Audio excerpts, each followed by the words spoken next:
Welcome back, focused learners. Today, we're unpacking a highly requested topic in this explainer. Look, if you've ever felt like your body is literally actively resisting change, no matter what you do, this one is absolutely for you. We're going to dive deep into the biological truth of why stress is essentially making and keeping you fat. As we go through these high-quality photos and animations today, you'll see exactly what's happening under the hood.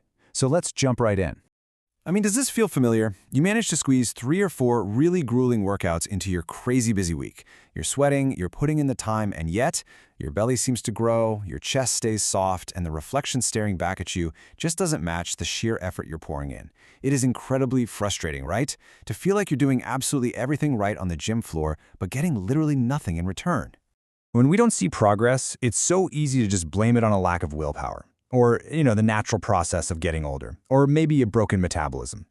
But here's the absolute truth. It's none of those things. Stop beating yourself up. Your lack of progress is not a personal failure. To find the real answer, we actually need to look a bit deeper into human biology.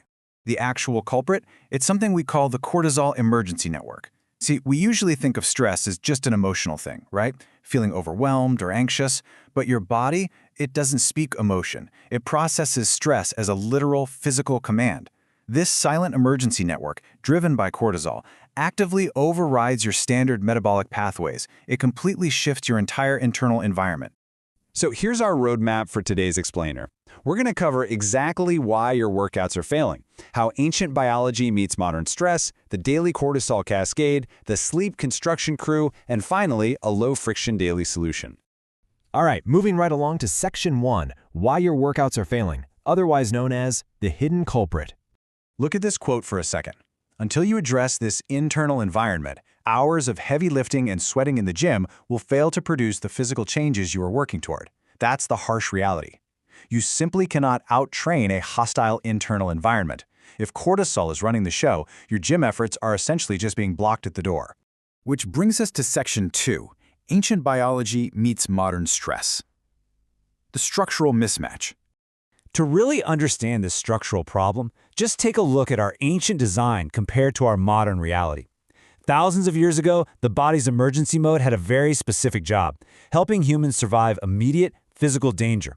Think of a sharp, sudden spike in cortisol that forced your heart to beat faster, flooded your system with instant energy, and gave you the alertness to run or fight for a few intense minutes. And then, a quick return to a calm baseline. But look at our modern reality. Traffic, deadlines, constant emails. They keep your body trapped on this jagged, elevated plateau. The danger never actually passes. Think about it this way. Imagine driving your car with the accelerator permanently pressed to the floor. Eventually, that engine's going to overheat, right? Well, your body breaks down in the exact same way when that emergency state never truly switches off. You are basically redlining your internal engine all day, every single day. Okay, let's look at how this plays out. Section 3, the daily cortisol cascade. Let's walk through a day in the life. This cascade begins the absolute second you open your eyes. Step 1, you wake up immediately stressing about work. Step 2, you rush breakfast, you chug coffee instead of water, and you're tackling your inbox before you're even fully dressed. You're practically sprinting before you've even tied your shoes. And because of that early morning stress, Step 3 hits you like a freight train. By mid-afternoon, those elevated cortisol levels trigger an intense, overwhelming demand for high-calorie, comforting foods. You totally bypass the grilled chicken and immediately reach for the pizza, the chips, or the chocolate. Now, consuming those extra calories, that points to a very specific physical mechanism at work. Your brain is aggressively searching for rapid chemical relief from a long, exhausting day, entirely bypassing your discipline. It is a biological demand, not a failure of willpower. Your body is literally just trying to self-soothe in the only way it knows how. So what happens at night? Section 4, the sleep construction crew. Because even when the workday is finally done, the problem doesn't stop. You get into bed, but your mind just refuses to power down. You're replaying conversations, you're endlessly scrolling through your phone well past midnight. Here's the thing. Normal sleep functions like a construction crew working an 8-hour shift to rebuild your muscles after a hard workout. But under stress, that whole process just halts halfway through. The crew packs up early, and that leaves your hunger completely unregulated for the next day and your muscle tissue completely unhealed. As you can see in this animated breakdown, it's a total shutdown of the recovery process.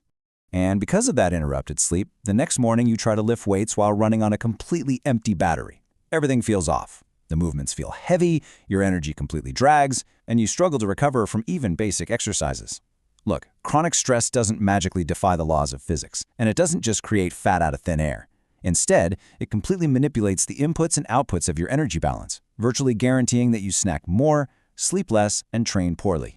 Let's just take a deep breath here. Moving to Section 5, the low-friction daily solution. We know the biological trap now, right? So how do we actually relieve the pressure?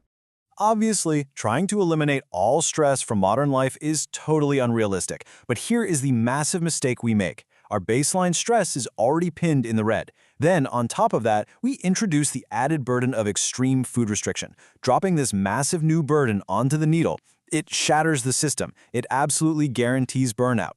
The practical alternative to that extreme restriction is actually designing a low-friction day.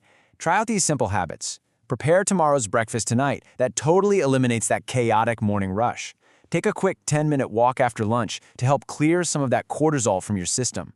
Keep protein-rich snacks easily available so you aren't grabbing chocolate when that afternoon slump hits. And establish a firm digital curfew before bed so your internal construction crew can actually do its job.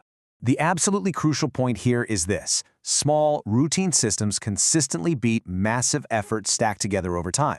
By implementing these tiny, low-friction habits, you're creating an internal environment where your body can finally repair muscle and release that stored fat. You are basically just giving your body the stable conditions it needs to build muscle and lose fat at the exact rate your gym effort deserves. Which leaves us with this final, incredibly important question to ask yourself right now. Are you managing your stress with the exact same deliberate discipline that you apply to your training? Think about it. If you actually want to see the physical changes you've been working so hard for, stabilizing your internal environment absolutely has to become your most important daily routine.